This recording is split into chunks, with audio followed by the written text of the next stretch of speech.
Nossa reportagem esteve no último dia 13 de outubro visitando Cidade do Leste, no Paraguai, com o objetivo de mostrar como é a terceira maior zona franca de comércio do mundo. Antes de entrar no Paraguai, fomos recebidos na aduana brasileira pelo senhor Márcio Luiz Zamian, supervisor da Receita Federal no Brasil. Ele falou sobre o trabalho da Receita em Foz do Iguaçu e nos esclareceu dúvidas relacionadas à importação de produtos. Como é que está os trabalhos da Receita hoje em Foz? O que é que você poderia me falar sobre a atuação da Receita na aduana?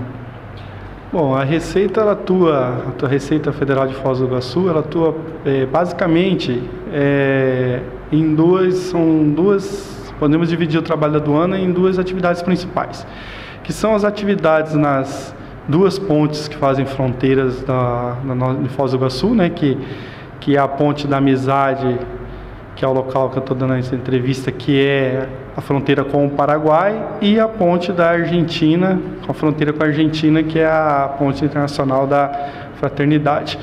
Basicamente, essa atuação da aduana dessas duas pontes é o controle aduaneiro da entrada de mercadorias no país, né?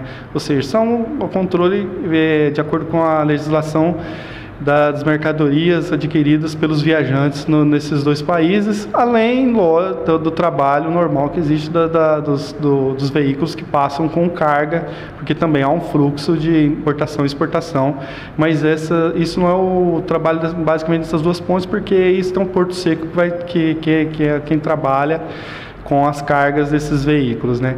Então, basicamente, o nosso trabalho na fronteira, na zona primária, que são essas duas áreas de entrada do país, que é chamada zona primária, é o controle de mercadorias. E tem uma atuação em zona secundária, que é basicamente exercido pelo um núcleo de repressão que existe dentro na delegacia, que assim verificar as mercadorias já que estão internalizadas no país, ou seja, uma atuação mais voltada para a estrada, para a logística de transporte de mercadorias contrabandeadas, ou até mesmo mercadoria que às vezes acaba passando pelo rio, né? Então, mercadorias que às vezes não passam por esses dois pontos de fronteira, que deveria ser o ponto obrigatório de entrada dessas mercadorias estrangeiras, e que acaba dependendo de uma atuação forte desse núcleo de repressão. Então, basicamente o trabalho da Receita Federal é esse, é um trabalho constante, árduo, você falou, muito intenso, porque o contrabando cada dia vamos dizer assim, tem novas formas de eles tentarem trazer mercadoria de forma irregular no país, né? Então, mas nós estamos combatendo a contento, eu acredito, diminuindo muito esse ilícito que faz muito mal para o país, né? Que é a entrada de mercadorias contrabandeadas, né?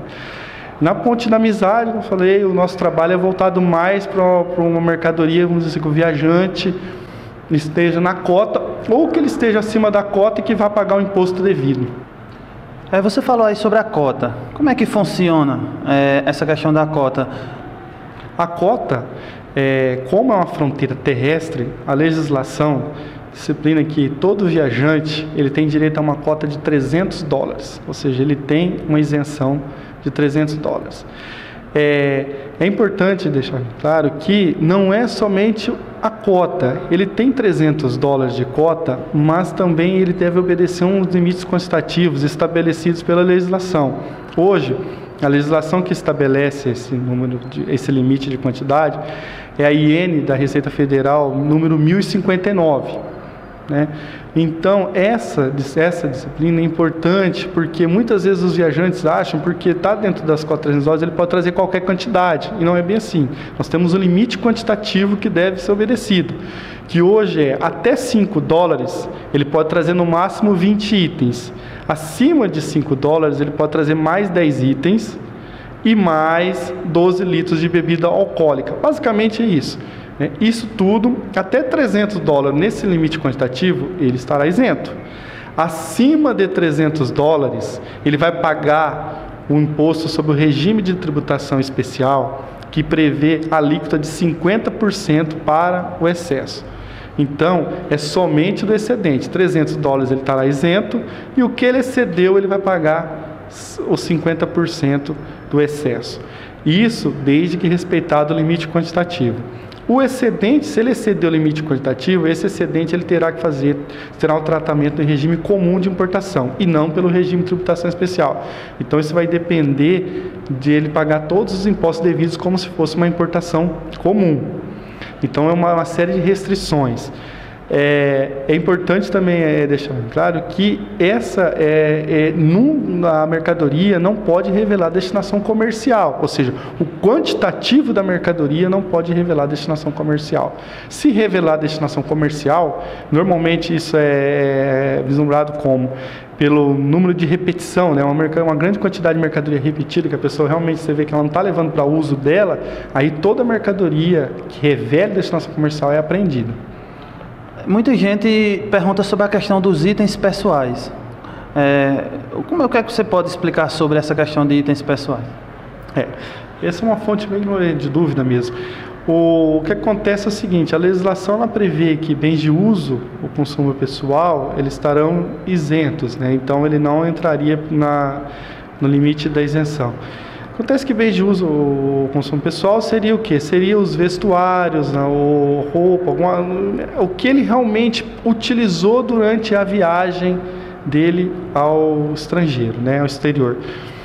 E a legislação, ela trouxe uma novidade que foi o bens de uso manifestamente pessoal, que trouxe também, que inseriu nesse bens de uso ou consumo pessoal. Esse bens de uso estritamente manifestamente pessoal, a legislação atribuiu a uma câmera fotográfica e um telefone celular e um relógio de pulso e outros bens, exceto os notebooks, que seria manifestamente pessoal, ou seja, não entraria na cota, então independente do valor, seria bens de uso ou consumo pessoal.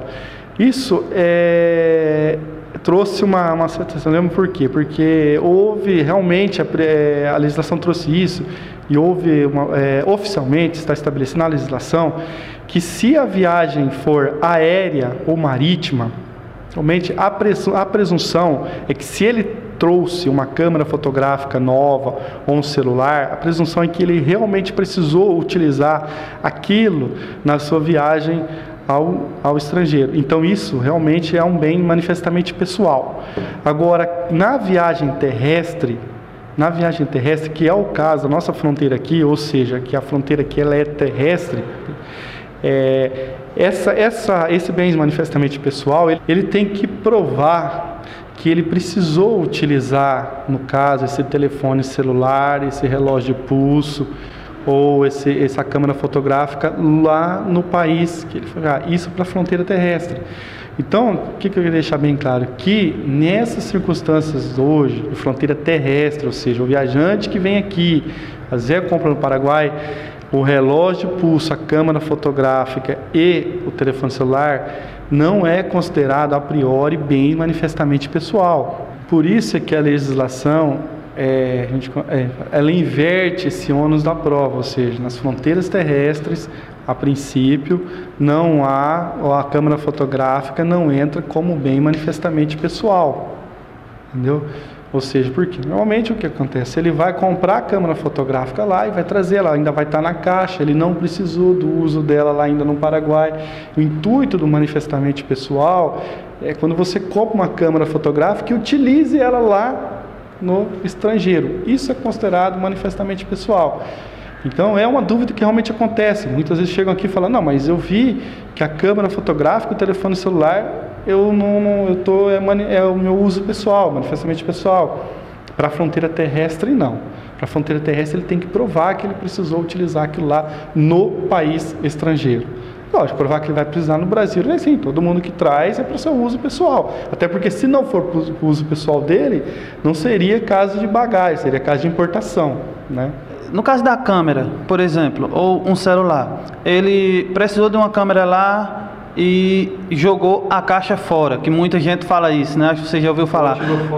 Ou tirou foto da loja. E no caso do celular, a mesma coisa. Comprou um celular lá, jogou a caixa fora e botou o celular no bolso. Nesse caso aí, a Receita pode apreender o objeto dele? Se a Receita Federal identificar que a mercadoria foi comprada no Paraguai, ou no país vizinho, na Argentina, não pode. e a mercadoria for nova, né, mesmo sendo retirada da embalagem, mesmo tirando algumas fotos da própria loja para tentar dar um ar que ela foi usada, ela não será apreendida. A gente tem que ela será retida para pagamento de imposto, tá? Mesmo a mercadoria que não se enquadra no conceito de mesmo a mercadoria, mesmo o viajante que é fiscalizado, que ele não declare a Receita Federal, ele não terá a mercadoria apreendida, a mercadoria será retida para pagamento de imposto. Só que nesse caso, além dos 50% do imposto devido, que é incidente sobre o excedente da cota, ele vai pagar uma multa de 50% sobre aquele valor do imposto devido. Então ficaria em torno de 75%, fica em torno de 75% do valor excedente da cota. 50% a título de imposto de importação pelo regime de tributação especial, mais os 50% da multa incidente sobre esse imposto. Márcio, existe ainda muita gente acredita que às vezes passa pela aduana, mas não é parado. Mas para quem viaja, vem de avião, ainda tem o raio-x da Receita Federal no aeroporto, né? Aí muita gente acredita, eu não fui parado na aduana, então tá livre. Ainda tem a questão do raio-x, né?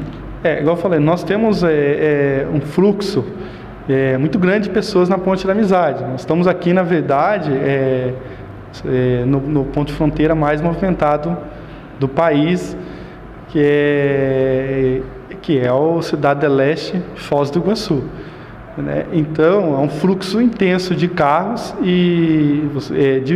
de motos e também de pedestres, né? Porque a Ponte da Amizade ela tem um fluxo de pedestres. Então, infelizmente, a Receita Federal não consegue realmente abordar todo mundo, não só a Receita, como as forças auxiliares dela, né? Não consegue abordar todo mundo. O ideal seria realmente uma abordagem, pelo menos uma amostragem muito maior. Hoje, nós trabalhamos aí com em torno de 2%, de 1 a 2% do que passa na Ponte da Amizade, de abordagem. Então, existe sim esse sentimento de que a pessoa aqui não se fiscaliza, mas não é bem assim. Nós temos uma fiscalização sim lá presente, mas não é o ideal, longe disso, devido a problemas que a gente conhece, né? Escassez de recursos humanos no nosso órgão, né? Agora, o que acontece? Lá no aeroporto existe sim um raio-x, e a abordagem do aeroporto seria uma abordagem já em zona secundária. Por quê? Como nós comentamos, deixa de ser em zona primária. O ponto de regularização da mercadoria que você entra no país é sempre o seu primeiro ponto a entrar no país, a tocar no país. Ou seja, no caso da nossa fronteira terrestre, é a aduana de entrada, nas pontes, nas fronteiras. No caso de uma viagem aérea, é o aeroporto de desembarque. Numa viagem marítima, é o porto de desembarque. Esse é o ponto de você regularizar a mercadoria. Essa é a zona primária, é o ponto que você tem que declarar a mercadoria para a Receita Federal se estiver acima da cota. Estou trazendo um notebook, quero regularizar ele. É a obrigação do contribuinte da legislação, do viajante, contribuinte viajante. Agora, o que acontece? Nosso aeroporto, o pessoal às vezes confunde muito, achando que lá ele pode regularizar a mercadoria. Mas, bem, a mercadoria já entrou no Brasil. Ou seja, quando ele passou pela Ponte da Amizade, ele deveria ter regularizado a mercadoria na Ponte da Amizade, porque foi o ponto de entrada no Brasil. Depois que ele passou, ele não foi fiscalizado, a mercadoria, se a mercadoria está acima da cota e ele não regularizou a mercadoria na Ponte da Amizade, quando ele for embarcar no Aeroporto Internacional de Foz do Iguaçu, ele vai ter problema. Por quê? Porque a mercadoria está em circulação em território nacional de forma ilegal, ou seja, ela não foi regularizada. E às vezes o contribuinte chega no aeroporto e acontece o seguinte: lá, como o scanner passa 100% da bagagem nos scanners, lá a pessoa é identificada, ou seja, é verificado que ele está aportando uma mercadoria que está acima da cota e não é usada. O que acontece nesse caso, é bom deixar bem claro para o pessoal que está assistindo, ele vai ter a mercadoria dele apreendida, a mercadoria não vai ser retida, ela vai ser apreendida, ou seja, ele não tem possibilidade mais de pagar imposto. Por quê? Com a mercadoria, abordagens lá no segundo país. Aqui na Ponte da Amizade, se ele for abordado, se ele for fiscalizado, mesmo ele não parando, não declarando, ele tem sim a possibilidade de regularizar, porque ele não adentrou ainda no território nacional. Isso aqui é uma zona primária ainda. É a obrigação dele. A obrigação dele, a zona primária. Mas como eu falei, como ele foi abordado, ele vai ter sim a penalidade, ele vai ter aquela multa, mas ele vai ter a possibilidade de pagar imposto. A mercadoria dele não vai ficar apreendida, vai ficar retida por um prazo, que se ele não regularizar, aí sim vai ser considerada abandonada. Agora, no aeroporto de Foz do Iguaçu, ele não está desembarcando no aeroporto, ou seja, não é o ponto de entrada no território brasileiro, é o aeroporto de Foz do Iguaçu. O ponto de entrada no território brasileiro foi as pontes, foi a aduana das pontes, foi a da Argentina e a do Paraguai, a nossa aqui.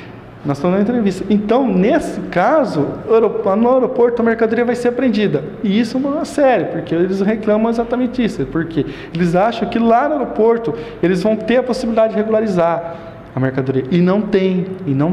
A legislação prevê o seguinte: nesse caso, será aplicada a pena de perdimento à mercadoria. Muita gente vem, por exemplo, a trabalho para Foz do Iguaçu e traz um notebook. Porém, sem ele imaginar, na hora da volta, ele vai, com certeza, possivelmente, o fiscal deva parar ele e perguntar sobre a origem daquele produto. Ele não trouxe a nota fiscal. Como é que funciona essa parte aí? Olha, basicamente, o que acontece? Realmente, muitas pessoas vêm viajar e todo mundo traz um notebook. No aeroporto, é complicado a gente sabe na prática a pessoa trazer a nota fiscal do notebook. A gente analisa muito o quê? Na Receita Federal, analisa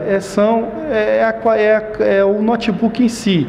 Uma pessoa que já tem um notebook que ele traz a trabalho, ele apresenta sinais de uso claro. Então, dificilmente vai haver a retenção, a apreensão de mercadoria de um notebook que tem sinais de uso, que seja realmente um objeto de uso dele já há um tempo.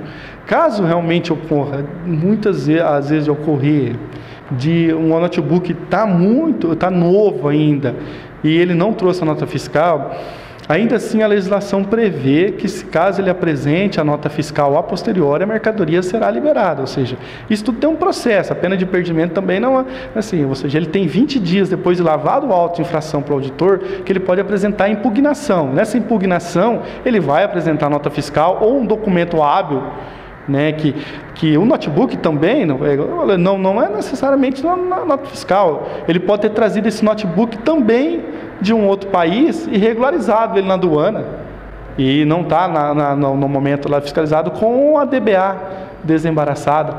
Então, nesse caso, se ele apresentar, esse notebook vai ser liberado. Agora, conselho: se caso que uma mercadoria nova venha para Foz do Iguaçu, se puder logo trazer um documento de hábil, uma nota fiscal ou documento de regularização quando se for mercadoria estrangeira, é melhor para evitar esse problema. Mas normalmente o que acontece, 99% dos casos, as mercadorias são retidas no aeroporto de Foz do Iguaçu, são mercadorias mesmo adquiridas no Paraguai, porque você identifica claro que é uma mercadoria nova, que não há sinais de uso, e até mesmo às vezes a embalagem está junto.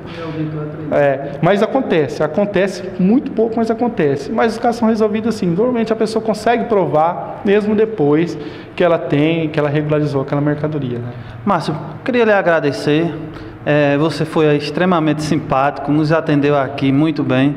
E olhando para a câmera, eu queria que você deixasse um recado para aquelas pessoas que vêm sim a turismo, conhecer o Paraguai, e também aquelas pessoas que vêm com a intenção de comércio. Eu queria deixar claro que a Receita Federal, ela não está aqui para prender a mercadoria de turista. O que a gente vê é o seguinte: que o turista que vem aqui vá sem medo no Paraguai e faça as compras deles.